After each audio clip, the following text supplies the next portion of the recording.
So hey, it's me, Ted, from Ted Lincoln's Fishing Life, here with a slightly different video than normal. It's not that different if you actually know me. I'm a full-time artist, if you guys haven't figured that out. Actually, there's my boat back there, and this is the other side of my studio that you don't see. Actually, most of my painting and sculpture area is behind you. I have a whole nother wood shop next door. I'll show you some video of me making some art while I pour myself a drink.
My friend Bill hooked me up for the holidays with some buffalo trace.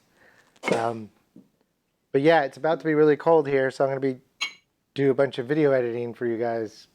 I know I'm behind, but I film all of this kind of content on my phone, and I was running an old iPhone 10, and it finally just quit working, wouldn't record sound at all.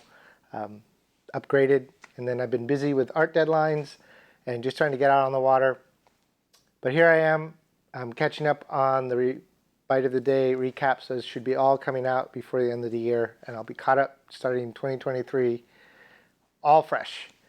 But to painting baits, how did I do it? Why do I do it? Well, I do it because I'm an artist, and if you know anything about me, I'm not very good at leaving things the way they are. Even not painting baits, the way I modify baits when I use them. I mean, I even have some videos on how I modify buzz baits and mini A-rigs and all these things, but I don't ever pull a jig out of a box and not trim the skirt. I don't ever buy a bait and not change the hooks or the split rings.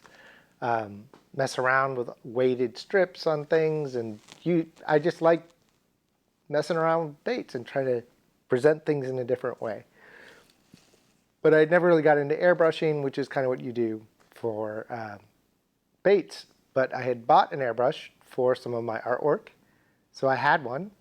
And a couple years ago, I started kind of messing around and toyed with the idea of maybe doing this on the side for you guys and for myself, and seeing what I could come up with that was different. Fast forward to just now, I just did my first real project, and it was for Baitsanity. I painted some of their Explorers, Gen 2s, and Antidotes for a charity drop that just happened on the Hookup Tackle. There were 18 baits. They sold out in minutes. The owner kept one of each that I signed, so there were 10 of each that went out there. Can't really show them to you because I was so late with the deadline or was so rushed that they're gone. I'll show you the videos and clips of them when I get to that part of this video. I actually have one that I can kind of show you. Well, I can show it to you, but it's kind of what it looked like. It was damaged by the heat lamp, so it was a spare, luckily. But the paint was almost done, so I can show you what that looks like on this video. But doing that project for them gave me a deadline to get this whole thing set up. And I'd slowly been acquiring things to do this for real.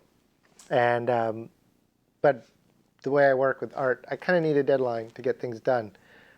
So the Baitsanity thing was perfect. But before we get to what I just did, why don't we go back to some of the first stuff I painted and why I would even think of painting these things and what I learned. Definitely had some failures in terms of material, a learning curve as far as airbrushes.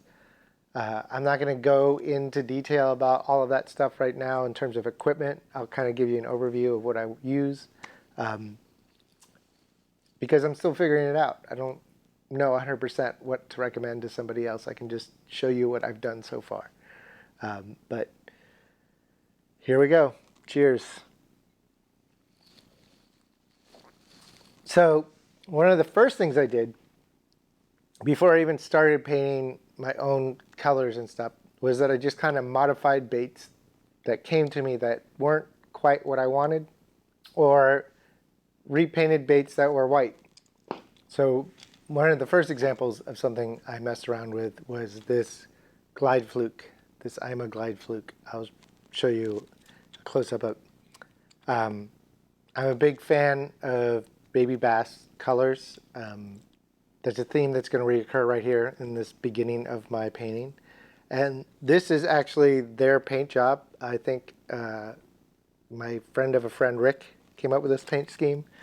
If not, he's definitely a fan of it. But I just wanted it to be a little darker.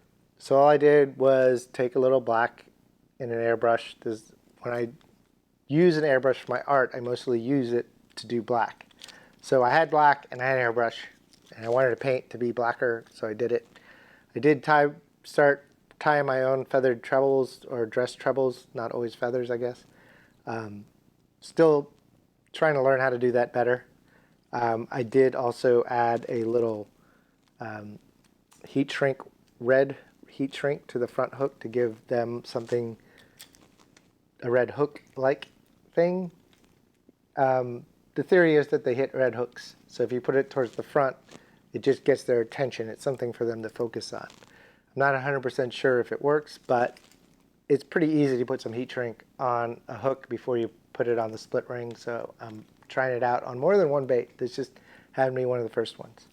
I'm a glide fluke. I have yet to catch anything on this, but that's probably because I haven't given it as much time as I should. I've caught them on the smaller one in the Ghost IU color, I think.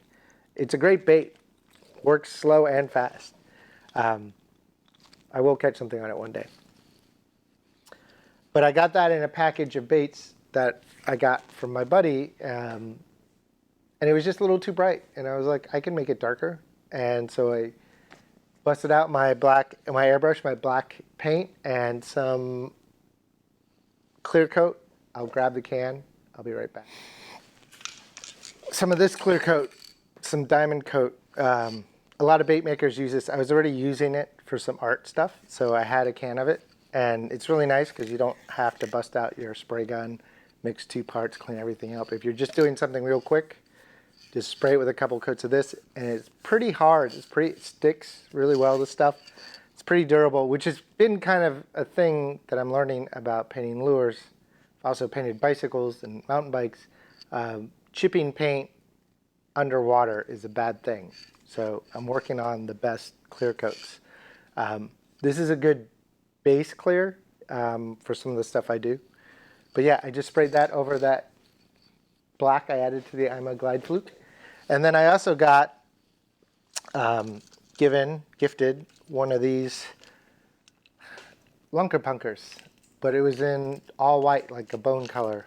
And I like white just fine, but in Florida, Golden Shiner is another big color, which is going to be also a recurring theme today.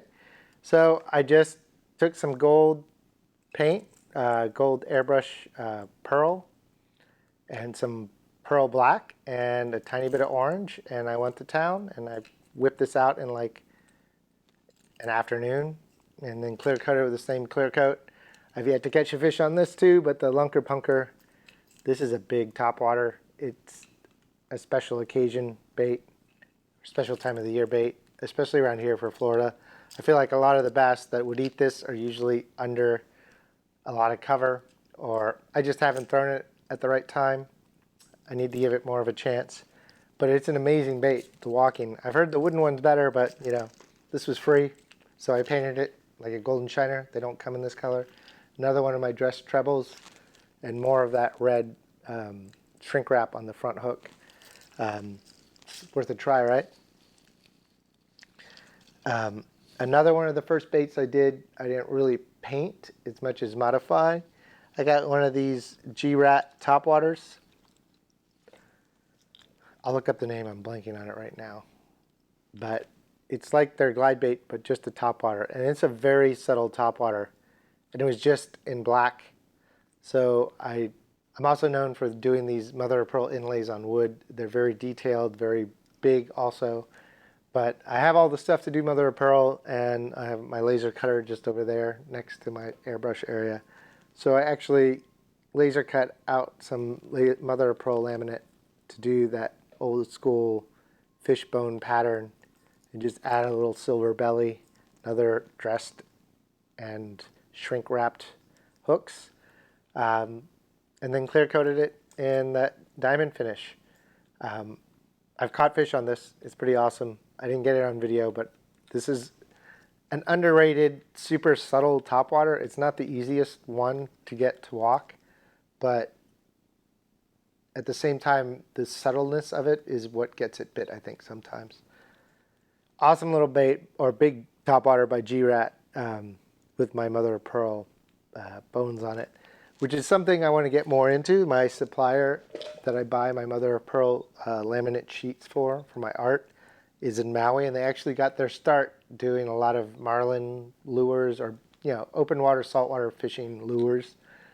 Use their stuff all the time. So I've actually talked to them about doing more baits and getting some more custom colors. It's on the way. But yeah, those were all just baits that existed. They were already painted. I didn't totally repaint them. Lunker Punker I kind of did, but it was still very easy. And I just coated them in the diamond coat to finish. But I wanted to also do a Florida version of the baby bass, or in my case, I call it the black bass, because our bass get so dark when they hide under cover here. I'll show you some photos while I'm talking. I mean, they almost look like a different fish. Even my PB, my 12-pounder, was so dark. It's crazy how much darker they are than especially the baby bass painted patterns I've seen. And it does take them a little while to get bigger and to get that dark, a lot of the fry are usually really prominently white with the prominent bars and stripes of their lateral line. But I just felt like nobody made a darker bass color. And I actually painted a couple glide baits that I just bought off of eBay. I don't know anything about the design or whatever. This was one. I'm going to show you all of these separately because I haven't figured out how to focus the cinematic mode on my iPhone 14 yet. But I tried foiling this bait, and the paint didn't stick very well. It's just a small bluegill shad-shaped glide bait in a dark or in a black bass. And then I did also a little Lucky Craft lipless bait that was silent that I found at Ollie's. This was just white, so I painted it like a baby bass. There's no noise.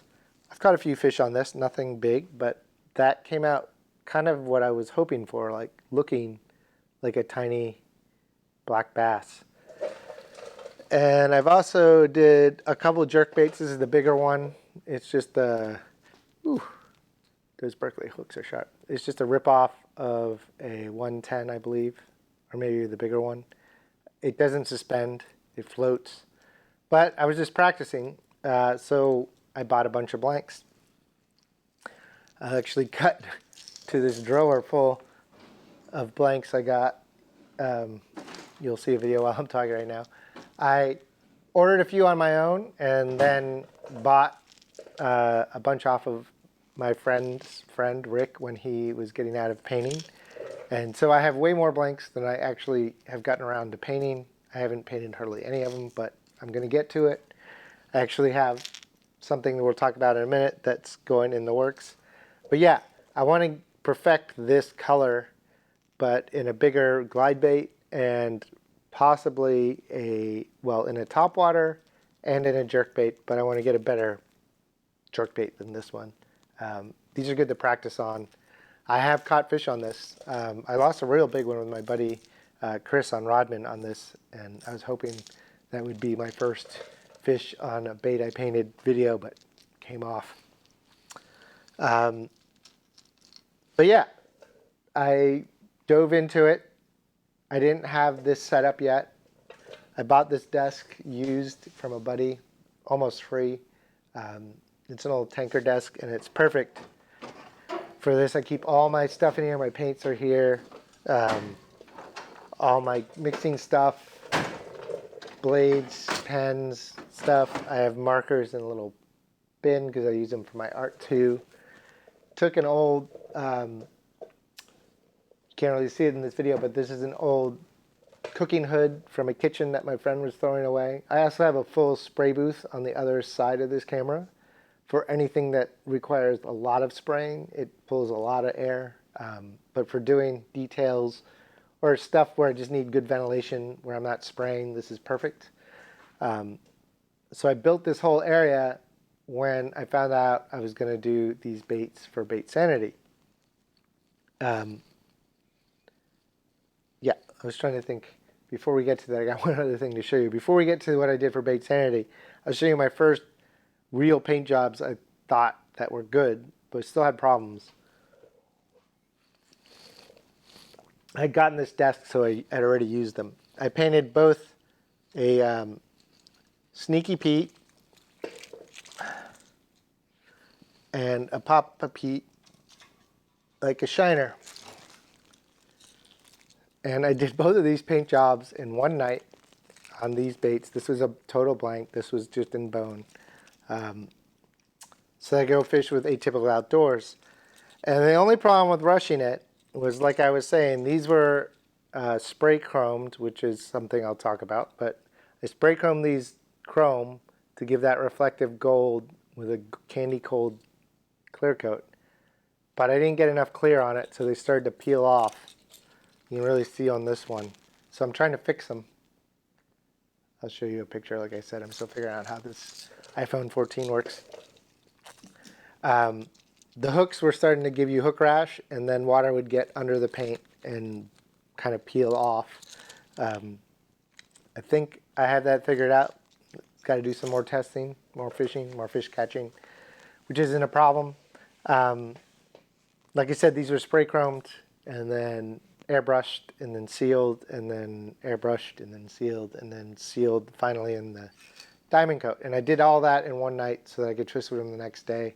I did the spray chrome before and they were dry, and I did all the painting in one day. The engineered angler, who's actually here just outside of town, has a whole video on doing spray chrome for lures. So I'm not going to get into how to do it. I'll link his video down here on the bottom. I use it in my art already, so I already had the stuff to do the spray chrome. It just happens to be, just like the diamond clear, that it's something that lure makers make. So I had already acquired a lot of the stuff I needed aside from trying to paint lures, including the airbrush, like I said. But yeah, I decided to start trying to build up an airbrush station. First, I had to get the desk, or a desk, a table, and I found the desk I wanted. It's a big old tanker desk. Like I said, I have my airbrush set up here, got my kitchen hood. It's going out of my ventilation, the same one that my laser cutter's on, so it has a fan pushing out and pulling out. I built this little painting stand, which I'll show you a picture or video of while I'm talking about it, which I just set some magnet strips from Harbor Freight up so that these little fifth hands that you can buy at Harbor Freight as well, they have somewhere to stick. And I stick them all over the place so I can roll stuff around. This is a cart that has another airbrush on it when I have to go use my spray booth, or when I'm doing my art. This is actually what I use. And it holds some of my stencils and some random material that I don't use that often for this, but I use for my art. But the magnets really helped. I put it on the lid and I can stick these fifth hands in there and they don't go anywhere. Yeah, it's just a handy thing to have so your lures don't fall over while the paint is wet, which is what kind of happened before I put the magnet down. A lot of people use these fifth hands for painting lures. I haven't seen anyone else use a magnet, but I imagine they've all had issues with them falling over while they're painting. Not just falling out of the clips, which is something that can happen. So I just happened to get a coupon to Harbor Freight and went to town on these magnetic strips. Another cool thing is I had some of this leftover insulation, sound insulation foam. It's like ridged. Makes a perfect place to store baits that are dry enough, but you don't want to stack them or you don't have room to hang them. And now I can move them around, just adhesive them to some plastic board. Really came in handy doing that job for baitsanity because I had 20 baits to do at once, which is a whole other logistical nightmare, which I did figure out. Didn't have a lot of time to, so kind of had to just jump in with both feet. So yeah, baits. This was my first real custom color, and it's yet another golden shiner. Like I said, that'll keep popping up because our bass here love golden shiners. They don't have any hard fins, and they're shaped perfectly like a pill, basically. So a bass could technically eat a shiner in any direction. Unlike even shad, have a little tiny bit of a stiff fin on the top. And bluegill obviously are more difficult. Not that they don't eat them. I'm just saying that's why I think they eat shiners a lot. And why shiners are such a good bass bait, live shiners. Right before I did the baitsanity job, well, I shouldn't say right before, a few months before, my buddy Eric from Atypical Outdoors was here visiting. And I'm actually making this video right now so that I can finally ship him this bait.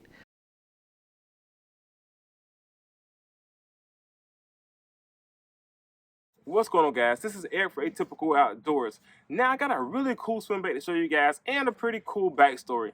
Now, a while back, I was out fishing with my good buddy Ted Lincoln Fishing Life. dudes a hammer, a stick, and he told me he's gonna start doing some custom paints on some of his baits. So I was like, you know what, man? I have a 4x4 made by Bullshad, which is a phenomenal bait. It's great around wood, but I don't like the color. Now, Ted says, cool, I can paint it for you. I was like, amazing, man. I want a golden shiner because a lot of the spots that I fish have golden shiner in them. So I gave him full reins, let him do what he wanted to, because if you guys know Ted and follow him, he's an amazing artist. I don't want to just say painter, he's an artist, and he's super good at it too. Now, so this is the bait, guys. This is the Dirty Shiner, inspired by Ted Lincoln. Want to show it to you guys. Super cool bait. Look at that. And it uses the bullshine texture. And it has these two spots right here, which give the bass something to key in on. Super excited to throw this in. Word of the street is I'm going down to Florida pretty soon. And you know, I will be tossing this around.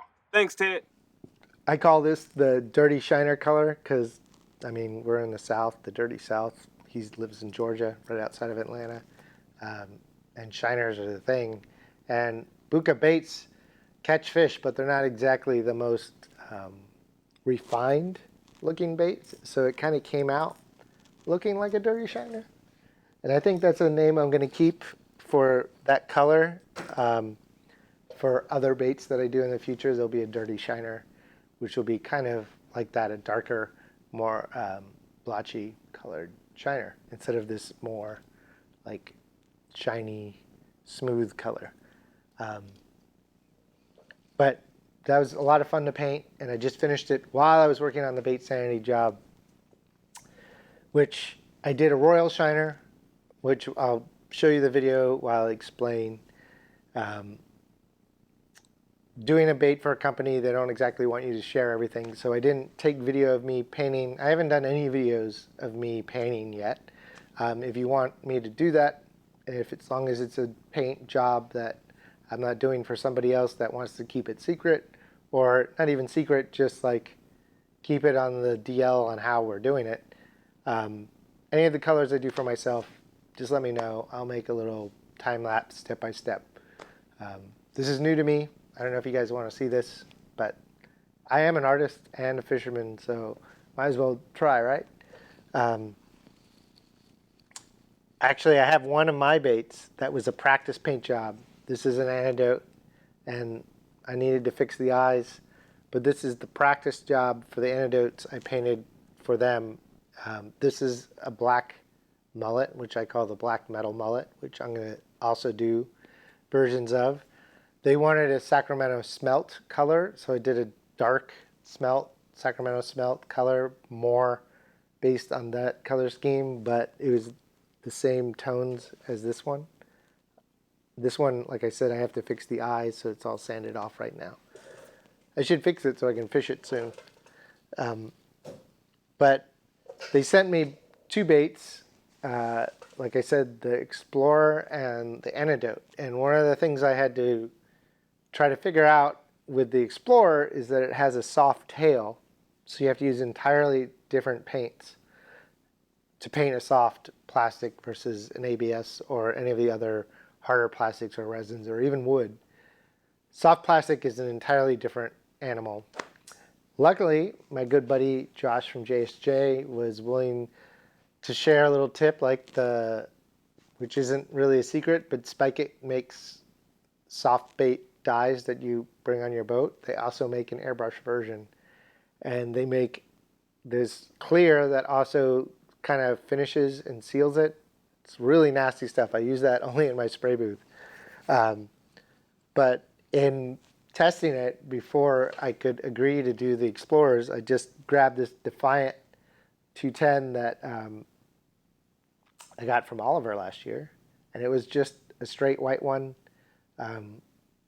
So it was the only white bait I had that I could really test on. So I guess I also tested it on a Citizen, but I just painted it kind of like a darker gray, kind of a shad baitfish color to test. And you can see where it laid against the table and kind of stuck, but the paint stuck, so it worked. And this is silicone, and it works on plastisol and on PVC, which I was, like I said, lucky enough that my buddy Josh from JSJ shared that information because he's worked with all of these materials before. So then, after I tested that, baitsanity, FOAD sent me 20 some odd baits with a couple extras just in case I messed up to paint for the Salvation Army Kids Drive, Holiday Kids Drive. And I got the baits late, and then the charity also moved the date up when they were due to receive the charity. So my month and a half I thought to paint the baits got cut down to about a week.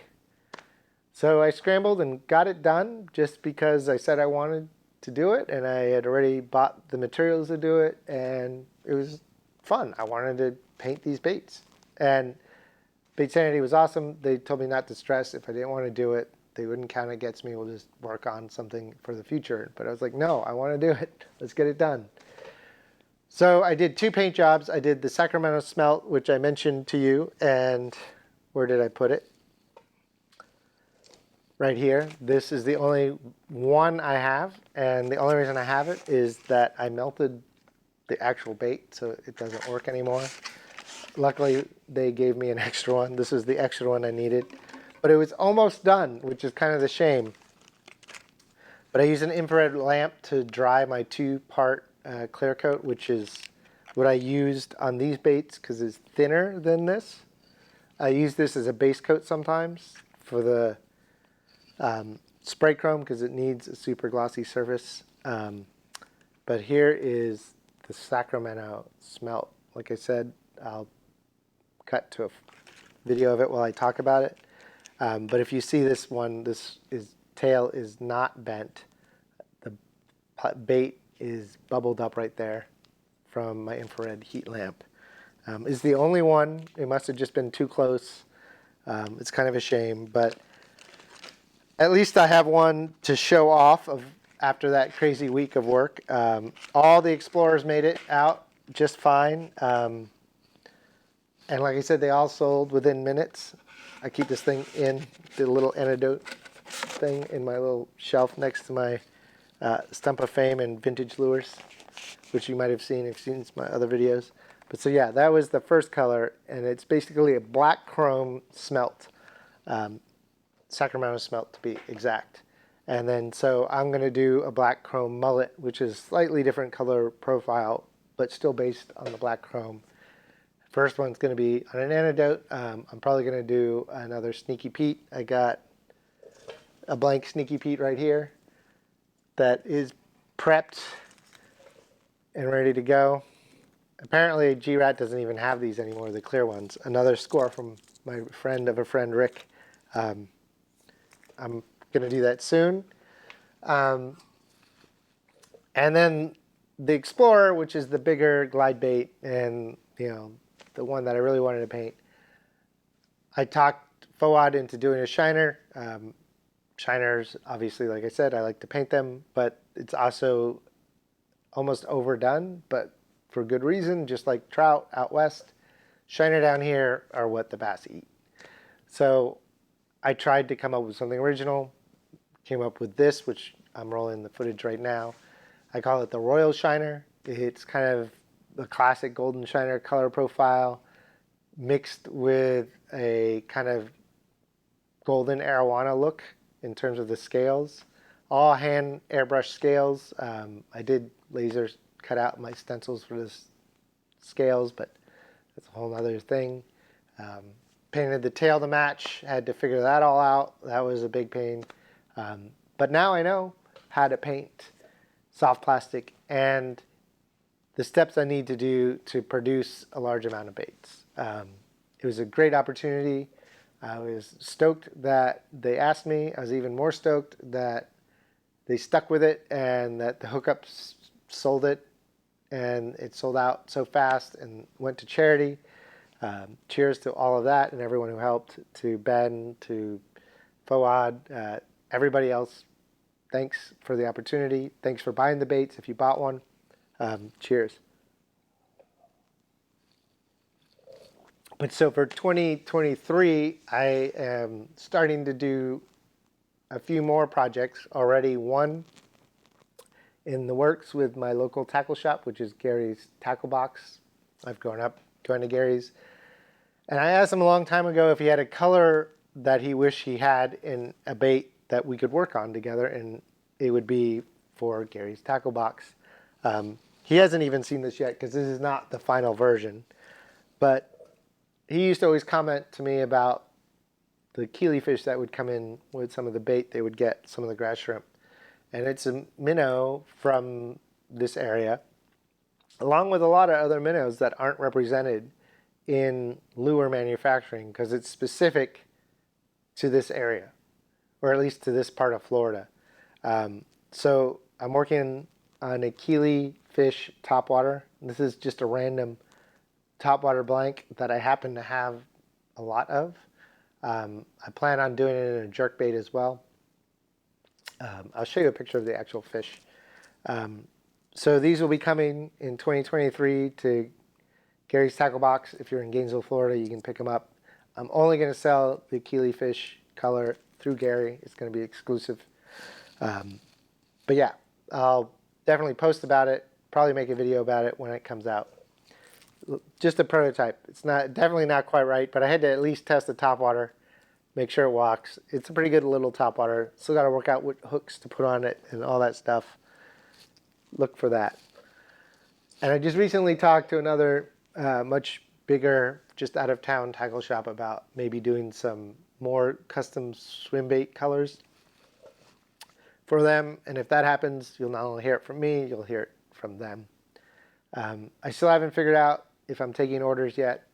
If you have something you want to do, or a bait specifically that you want in a color and I find it interesting, hit me up.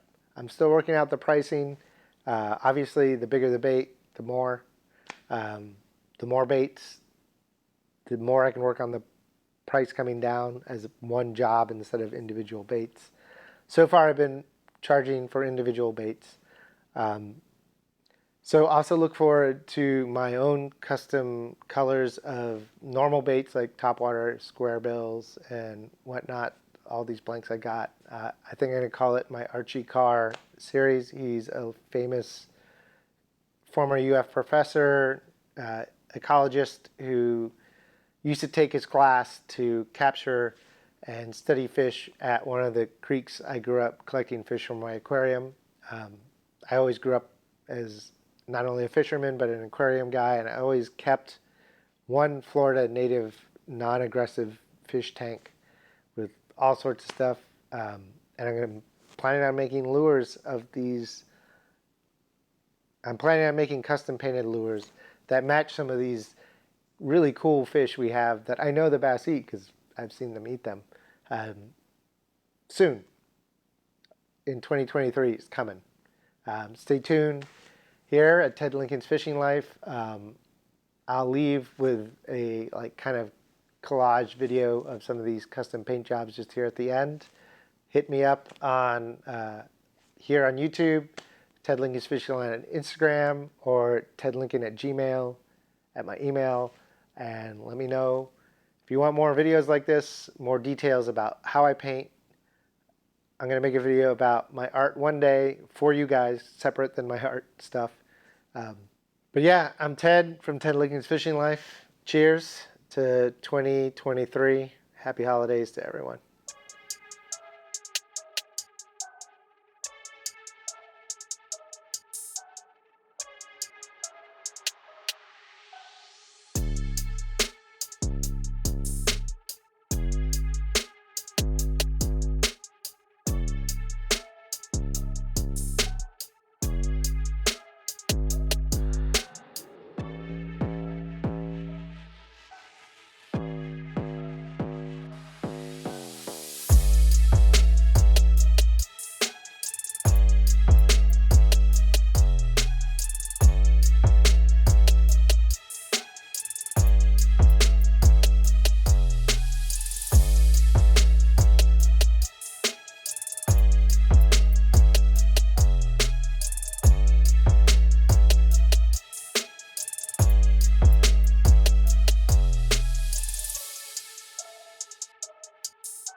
at the opportunity. We are calling this the Glidebaits for Good segment of Baitsanity.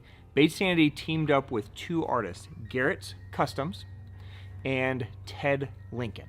Okay, now Ted Lincoln won our Baitsanity Explorer Gill event, right? So the dude knows Baitsanity baits, but what they did is they hired